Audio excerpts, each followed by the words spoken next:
Hey Leos, how y'all doing? Welcome. We are going to be taking a look at your October through November, your Mabon through Samhain seasonal general reading here. So just a quick note, even though we are looking at the period just after the autumnal equinox that is Mabon on September 22nd through Samhain / Halloween on October 31st and into the next season of November, even if you're in the southern hemisphere and you just flip everything and reverse it. So autumnal equinox becomes spring equinox going towards Beltane and obviously into the summer. So the messages are still the same. They're just two sides of, two different sides of the same coin. So you can just take everything and sort of apply it, to your geographical location. We're going towards the coming of the darkness in the northern hemisphere.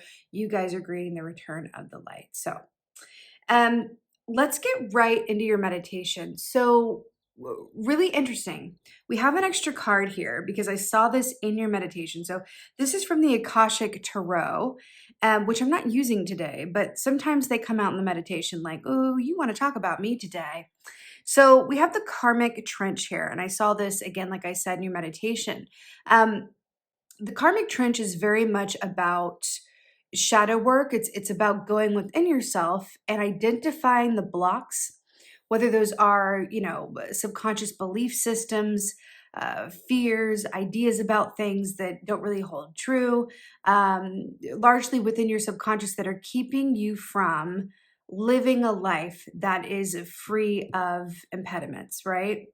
So when we talk about emotional autonomy, right, that means that we are it's an ongoing process. We will never achieve complete shadow work and have complete access to our subconscious selves. It's always going to be a process.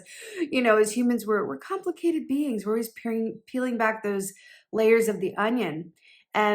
But in this context with the karmic trench for you, I do feel like in this time period, which is really perfect in the northern hemisphere, you're welcoming the darkness. We're going into the season of the wind down, the gratitude for the harvest, and preparing to go into a sort of stillness as we reflect what nature is doing, with the trees losing their leaves and it becoming darker earlier. So it feels like you are very aligned with the season as it's happening, which is a beautiful thing, right?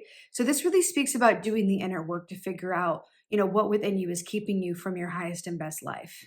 That's what this is. Now, in the meditation, I saw this, and then I saw, those like squares of grass that you put down like on a lawn that's died, and you're putting down those new I think that there's like a technical garden term for those, but I don't know what it is.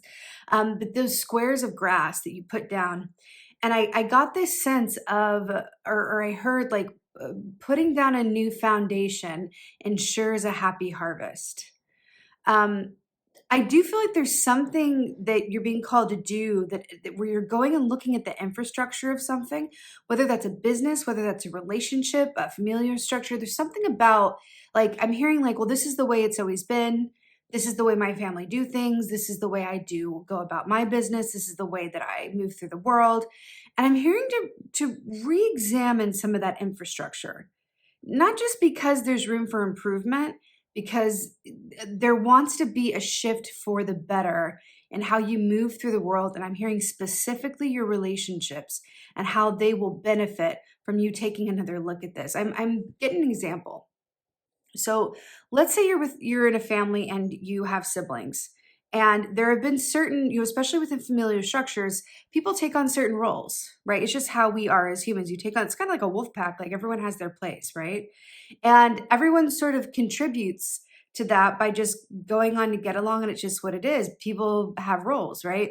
There's the favorite, there's the rebel, there's all of these, there's the mediator in the family. Every family has a mediator, right?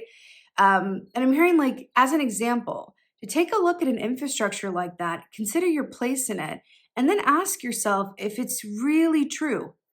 Or have you taken on a role, or are you acting in a way that has been assigned to you, either through your own self-belief of your worth or what your place is or where your value lies, or through others who've been in a position of authority or power. So there's something about this where you're being asked to really look at what your belief system is, how you move through the world, and if it still rings true for you. if it still works for you, right? That new grass being put down, carve out those karmic trench and lay new ground, because there is a new harvest that wants to come through for you, but there's something blocking it around your inner beliefs or fear around something. Which, by the way, welcome to the human race. This is this is most of us most of the time. But for you, Leo, it feels important because it feels like there's something coming for you on the other side of this that you want some clearance for. You want room. You want room. And this feels like this is a way of making room. Okay. Just got shivers. So your animal energy for this time is the panther. So again, you're very in line with the season. I like it. Panther energy is tower energy, right? I call the tower the great rearranger. And we have tower moments where everything is shaken up. Things, go through a quick change. We have these big, shocking revelations. I have found usually when we have made more fear-based choices than love-based choices. That's when the tower comes in and reroutes us because we have gone off the path. The more that we can make choices from a place of love and trust, I know how hard that is, right? It's like being human. It's we're in the school of life. We're growing as souls. This is not something that we just, do all too easily, right? But when we make more fear-based choices, we get off our path. When we make more love-based choices, we are aligned with it. Even though we may not know where the path is leading, it's a very distinct difference. Think about that. I'm here to just take that and chew on. Let it sit in your craw. Just chew on it. Think about that. And think about the times in which you've made love-based choices or choices that were based in faith and trust and knowing versus fear, okay, or a lack mentality. But this is also about things that come to light in the darkness as well. So I feel like this is definitely going to be a season of revelations, right? Which is great because it's a restructuring. I'm hearing restructuring. So you're coming through is the Seven of Swords. Now look at that fox with that one eye open, right? Now swords rule the realm of the mind, right? Seven of Swords is very much about self-sabotage. This is shadow work energy. Your whole reading is largely about shadow work. These are the ways in which we act out of our best interest or come from that place of, I know this is not necessarily like what's best for me, but I'm just going to do it because, it either feels good or I don't know, another way, or I'm scared of what will happen if I don't because I'm afraid of the unknown, whatever that is. But these are things that are coming into the light that are within you that are acting out of your own self-interest. These are your blocks, right? So this is very much going to be a theme of this time period for you. But here's the thing, and here's what I want you to take away from this. What we are not aware of has control over us, but what we are aware of, we have complete facility around. We can co-create with that. We can work with that, right? It's only the things we're not aware of. It's like when you get triggered, right? When you get triggered, you don't know why. It's just an intense, visceral reaction in the moment, right? You're not in control in that moment. It's your shadow. It's something in your subconscious reacting to something as opposed to responding, right? Taking that, getting curious about it, and going, okay, trigger, why? Let me get curious with you. Let me not deny you. Let me not be afraid or frustrated or judge you. Let me bring you into the conversation. Let me bring you into the passenger seat of the car instead of keeping you locked up in the trunk. Okay, let's have a conversation. What triggered you, Trigger? Why you here, Trigger?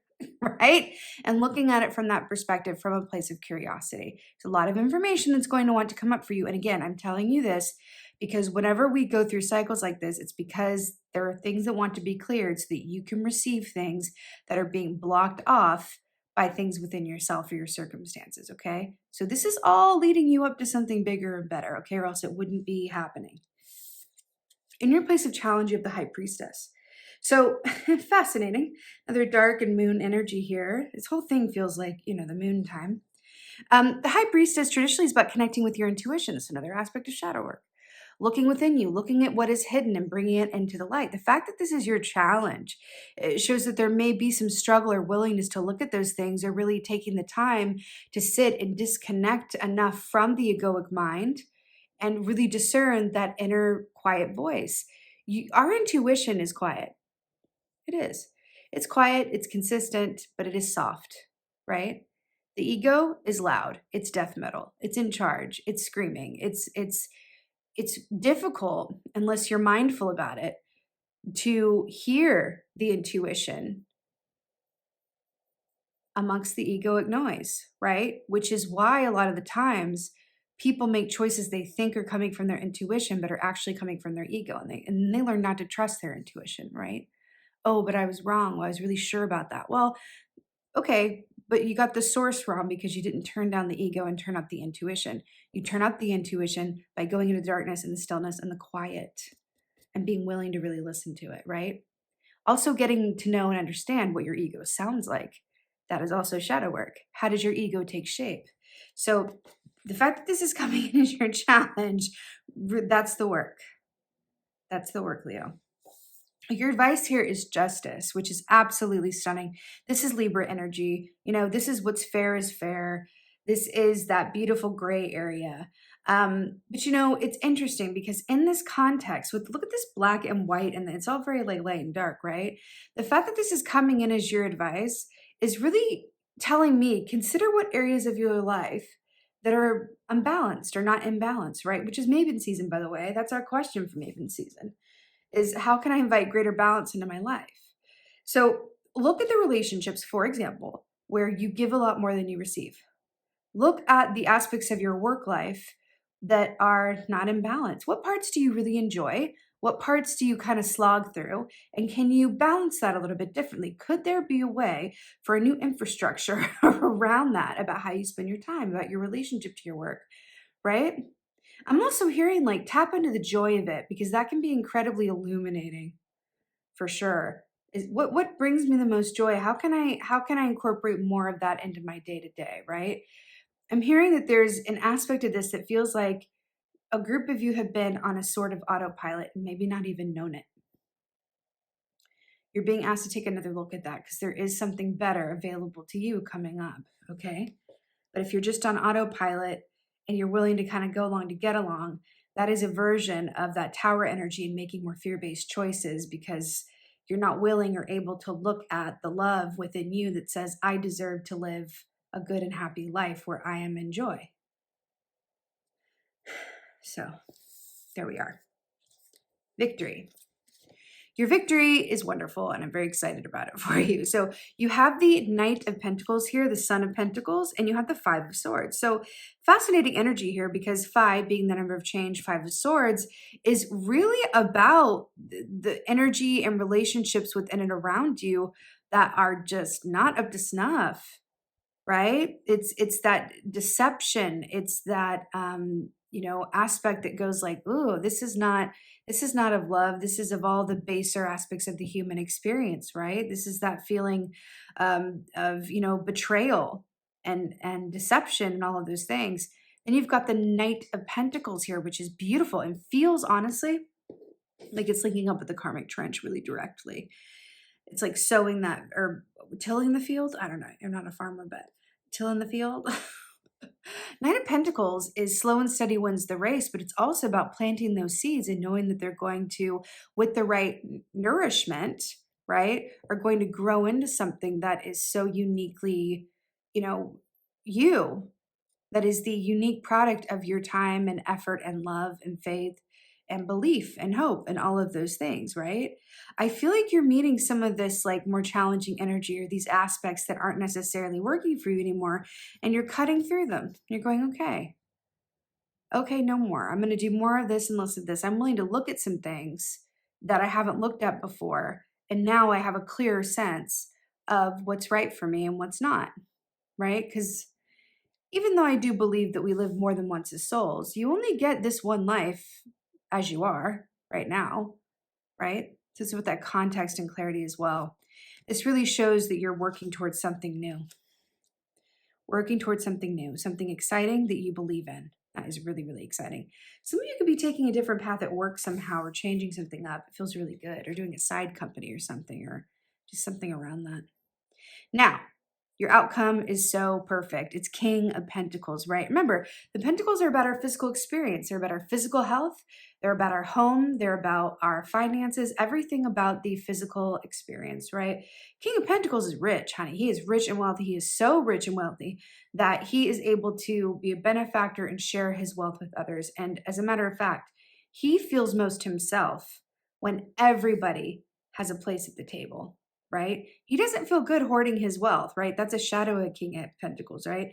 But him in the light, him in, being his highest and best self says, I feel really good when I'm able to help others and we all have something to eat. We all have what we need. That's King of Pentacles, and that is you. That is your outcome for this time period. So I really love this. I feel like for some of you, you're going to have a King of Pentacles coming in. It doesn't have to be mailed, by the way. It's just an energy, yeah? You're going to have a King of Pentacles influence coming in, either donating, being a benefactor, giving you good advice, a mentor, something like that. A partnership coming in and going like, hey, let's look at this infrastructure. Let's restructure this. Let's look at how we can be more efficient or do this differently or give you more time to do these other things and delegate, whatever this is. Could be relationship wise too, where you're coming into a more reciprocal partnership or finding a reciprocal partnership, right? Really stunning. Now, your oracles. Mabon, falling leaves, 14. 1 plus 4 is 5, another number of change. Let go of the things that weigh heavily on you. You deserve to take up space. Now, that feels like that is the theme of this reading. Let go of the things that weigh heavily on you. You deserve to take up space. This is very much about allowing yourself to be in the light, be seen, be successful, have reciprocal relationships, and love and be loved unconditionally, and to enjoy your life, right? This is absolutely stunning and spot on for you. The falling leaves aspect also speaks of really letting go of what's taking up space, but is not worth the, is not worth the effort. What has decayed and can be removed from your experience to make room for the new, the karmic trench. Greet the darkness. This is your Samhain oracle. Greet the darkness, 19. Here where the spine bends and the mouth quivers, breathes the hidden, the pieces that make you whole, but cut deep with all of their sharp edges. Wow, that is shadow work if I ever heard it. Here where the spine bends and the mouth quivers, breathes the hidden, the pieces that make you whole, but cut deep with all of their sharp edges. This is exactly what we've been talking about. How we greet the darkness. Again, let me talk about this briefly. Because your challenge here is the high priestess and you have greet the darkness. Meditate, ask the question, become curious. 5 steps of shadow work. Willingness, right? Being willing to look at those aspects of yourself, being willing to see, right? 2, curiosity. Approach the curiosity is the key that opens the door to all of the information available to you, right? Number 3, judgment. Receive everything that you become aware of through a lens of non-judgment and understand that there's always more than one side to something, because judgment and practicing judgment, and especially non-judgment, allows you to meet something from a neutral place and move into the 4th step, which is acceptance, right? And acceptance is kind of the end all be all, which leads you to the 5th step, which is integration, where you are working in tandem with your shadow self, co-creating with it, and it no longer has control over you. And you're able, let me tell you something. When you're able to do this effectively, and you are able, let me tell you that right now, if you're watching this, you are able. If you are able to do this effectively, you will manifest beyond your wildest freaking dreams. I'm here to tell you that. I've seen it again and again and again. I've lived it for myself. You are able to manifest. It's like without shadow work, you're manifesting from like a broken bowl, and anything you are trying to bring to you is just going to fall to the bottom of that bowl into that karmic trench. Shadow work, you have a ready waiting vessel, and you are going to manifest like you would not freaking believe, things that you would never even expect for yourself. Dreaming wildly, like take it up 10 more notches. This is what you're being called to do during this time.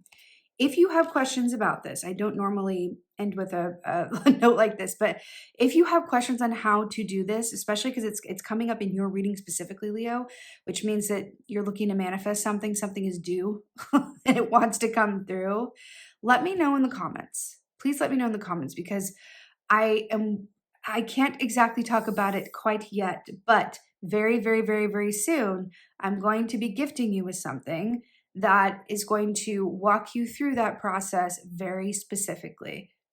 So I'm here to help you. I really, really am. It's important and it matters, and you deserve to manifest beyond your wildest dreams. I truly believe that that's what you're here to do. So really beautiful, Leo. You have some, important soul work ahead of you. Where it's going to lead, like you would not believe. It's absolutely stunning. So That being said, Leo, I so hope that this helps and resonates. Please like, comment, subscribe, all of that good stuff. Um, Let me know in the comments again if you want more information, and I will hit you up. Don't worry. Just let me know in the comments and stay tuned. Sign up for my newsletter. I have a lot of things coming that specifically relate to this and helping you do this exact thing that what we've been talking about. So let me know or send me an email. Email is great as well. And with that being said, just thank you so much for being here, my beautiful, beautiful lions. And I'm wishing you a very happy, healthy, and hearthful Maven and Samhain season. And just thank you as always, but most of all, thank you for being you and be well. Until next time.